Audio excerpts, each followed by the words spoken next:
আমাদের দুজনেরই হঠাৎ করে মন চাইলো পোলাও আর রোস্ট খেতে। আর এই জন্য আমরা চলে গিয়েছিলাম সরাসরি ফার্মে। ওখান থেকে নিয়ে এসেছিলাম ছোট ছোট মুরগি। অবশ্য আপনারা যেই মুরগিটা প্রথমে ভিডিওতে দেখলেন অত ছোট না, এর থেকে কিছুটা অনেক বড়ই, ওই 600 কিংবা 700 গ্রাম ওজন হবে এরকম। আর সাথে আমরা নিয়ে এসেছিলাম পেঁপে, কদবেল, আরও আনুষঙ্গিক অনেক বাজার, সেটা আপনারা ভিডিওতে দেখতে পাচ্ছেন। তো প্রথমেই হচ্ছে আমরা আমাদের মুরগিটাকে অনেক ভালোভাবে পরিষ্কার করে নিয়েছিলাম। আর আমি মুরগির রোস্ট আর ডিমের কোরমাটা আলাদা আলাদা রান্না করতে চেয়েছিলাম, যদিও দেখলাম যে হচ্ছে আমি যদি আলাদা আলাদা রান্না করতে যাই তাহলে আমার অনেক সময় লাগবে। আর ফারিহাকে নিয়ে আমার নর্মালি যে রান্নাটা সেটা করতেই অনেক কষ্ট হয়ে যায়, আর আমি যদি আলাদা আলাদা রান্না করতে যাই তাহলে আরও বেশি কষ্ট হবে। এই জন্য আমি কী করেছিলাম, শর্টকাট বুদ্ধি, যেটা কিনা রোস্টের মধ্যেই আমি ডিমটা একসাথে ভেজে নিয়েছিলাম।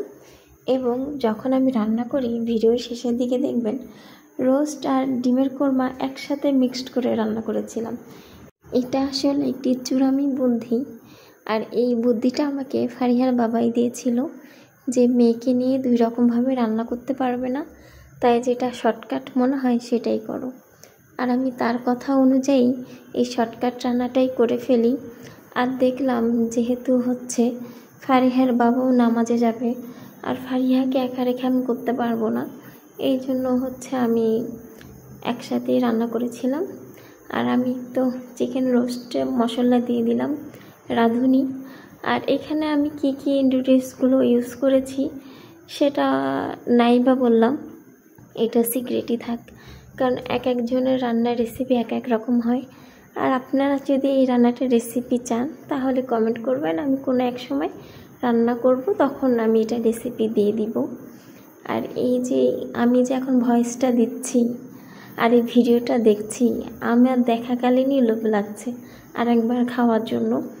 আর এই যে দেখুন রোস্টের মধ্যে আমি ডিমগুলো দিয়ে দিলাম আর একসাথে রান্না করে ফেলবো।